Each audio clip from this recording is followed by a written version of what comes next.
해외 국제학교를 다니면서 12년 특례 학생이 있습니다. 9학년부터 10학년까지 1200점대에서 머물었습니다. 10학년 겨울방학 때 2주 만에 1510점을 달성을 하게 되죠. 어떤 이유 때문에 이렇게 대폭 상승을 할 수가 있었는지 오늘 영상에서 공개합니다.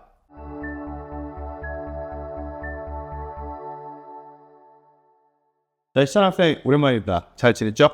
간단하게 본인 소개 부탁드립니다. 안녕하세요. 저는 베트남 하노이 콩코디아 국제학교에 다닌 양희찬입니다. AP 커리큘럼으로 공부했고요. 영어는 자신 있었어요. 토플이 108점이었거든요. SAT는 좀 달랐어요. 9학년 때 처음 SAT를 공부를 시작했는데 그때 1200점에서 한참 머물러 있었어요. 그러다가 10학년 겨울방학에 베테랑스에서 겨울방학 특강을 2주를 처음 들었고요. 그 뒤로는 시험 볼 때마다 직전 대비 특강을 평균 2회 정도 들었습니다. 그래도 3월 SAT 결과가 몇 점이었죠? 그때 1510점 나왔습니다. 근데 그 이후에 5월달하고 이제 그 10월달 시험도 아마 본 걸로 알고 있는데 그때는 그만큼은 못 나온 것 같은데 맞나요? 그때는 1510점까지는 무리였습니다. 9학년 때 SAT 시작했는데 막히는 부분이 어디였어요? 그리고 베테랑들을 선택한 이유가 뭔가요? 9학년 때 처음 시작했을 때 1200점에서 한참 머물러 있었어요. 리딩이 제일 안 올랐고요. 가장 답답했던 건 시험은 분명 잘 본 것 같았는데 점수는 그대로인 상황이었어요. 그게 학생들이 멘탈이 정말 흔들릴 때이기는 하죠. 베테랑스를 선택한 계기는요? 주변에서 라이팅 성적이 눈에 띄게 이제 올랐다는 후기를 듣고 등록했습니다. 시기는 10학년 겨울방학이었고요. 저희 학교가 겨울방학이 2주밖에 안 돼서 베테랑스 겨울방학 특강을 들으면서 이제 전부 썼습니다. 자, 이게 국제학교 학생들이 겨울방학이 짧은데 SAT 공부를 하고 난 다음에 4월 SAT에서 결과를 낼 때 제일 스트레스 받는 부분 중에 하나예요. 모든 나라들이 대부분 겨울방학은 2주 정도로 굉장히 짧습니다. 오늘 희찬 학생의 사례를 통해서 어떻게 2주 수강하고 나서 1500점대를 만들었는지를 얘기해 보도록 하겠습니다. 겨울방학 2주 듣고 그 다음에 3월 SAT가 제일 빨랐잖아요. 직전 대비 특강 한 2번 정도 들은 걸로 알고 있는데 어떻게 200점이나 올린 거예요? 감을 버린 게 가장 컸어요. 제가 원래는 리딩을 풀 때 이게 좀 더 자연스럽다 정도로만 풀었거든요.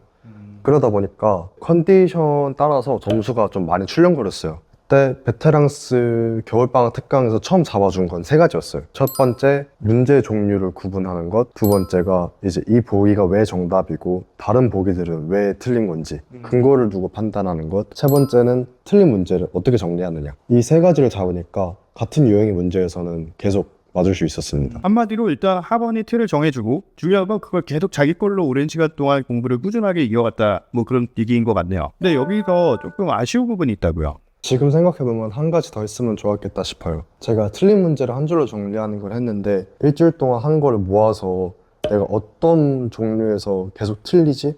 하고 거꾸로 세보는 거는 안 했거든요. 근데 그게 그 반복되는 자리가 진짜 약점이라서 그거를 좀 많이 했으면 좋았을 것 같습니다. 보기가 왜 답이고 나머지는 틀렸는지를 한 줄씩 그리고 일주일에 그 약점을 다 모아서 지금 무작정 문제를 푸는 것보다 나의 지금 제일 문제가 되는 게 무엇인지를 찾는 게 더 중요하다. 또 이 모의고사 이런 것들을 계속적으로 볼 수 있는 상황이 아니잖아요. 학기 중으로 돌입하면. 그래도 조금 어떤 애환이 좀 있었다고 얘기 들었는데 혹시 어떤 게 있을까요? 그 시험 직전 대비 특강 말고는 제가 학원 수업을 따로 들을 수가 없다 보니까 저 혼자 문제를 되게 많이 풀었어요. 모의고사는 정해진 시간대로 풀고 뭐 단어는 정해진 양만큼 매일 외우고 이제 오답 노트도 1시간씩 계속 정리를 하고 또 수학에서는 또 실수를 줄인 연습을 되게 많이 했거든요. 그렇게 해서 이제 3월 시험에서 1510점이 나왔습니다. 자, 혼자 할 때랑 가장 달라진 거 하나가 있다면 어떤 걸까요?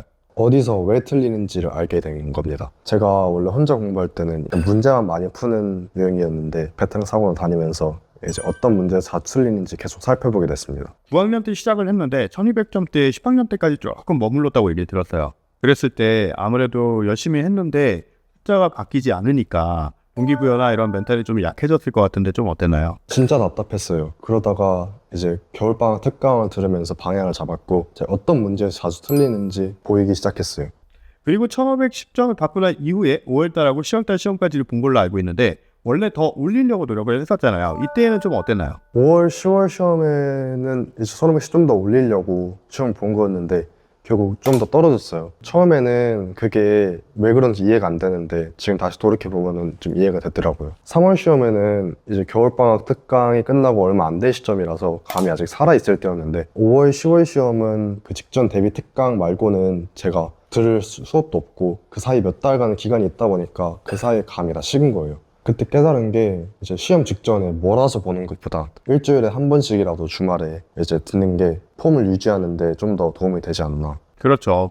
그래서 이게 사실 겨울방학이 짧은데 집중해가지고 3월 SAT가 제일 가까우니까 1510점을 만들었지만 5월달, 10월달 돼서 텀이 떨어지면 2주에 한 번이라도, 일주일에 한 번이라도 감도를 유지하기 위해서 이 꾸준성이 있었다면 이 학생은 훨씬 더 높은 점수를 얻을 수 있지 않았을까라고 하는 게 좀 아쉬운 점으로 남네요.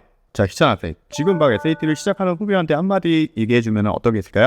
처음엔 저도 1200점대에서 1년간 머무르면서 정말 답답했어요. 근데 점수보다 방법이 문제였더라고요. 감으로 풀던 걸 근거로 바꾸고 틀린 문제를 한 주씩 정리하고 그게 전부였어요. 이제 완벽하게 하르기보다는 꾸준히 오래 하는 게 제일 중요하다는 걸 깨달았어요. 감으로 풀던 거를 근거를 기반으로 하는 데이터화를 해서 푸는 게 일단은 중요하고, 그래야지 틀린 문제가 내가 제일 이 문제 유형이 틀리는구나, 이거부터 인식을 해야 된다는 거고, 그 이후에 학원에서 배운 틀을 바탕으로 나만의 방식을 공부하는 시간이 필요하다는 거, 그래서 이 어떤 피드백이나 빌드업이 필요하다는 거, 마지막으로는 이게 일주일에 한 번이든 2주일에 한 번이든 꾸준성이 있었더라면은 이게 더 좋았을 것 같다라고 하는 이제 본인만의 얘기인 것 같네요.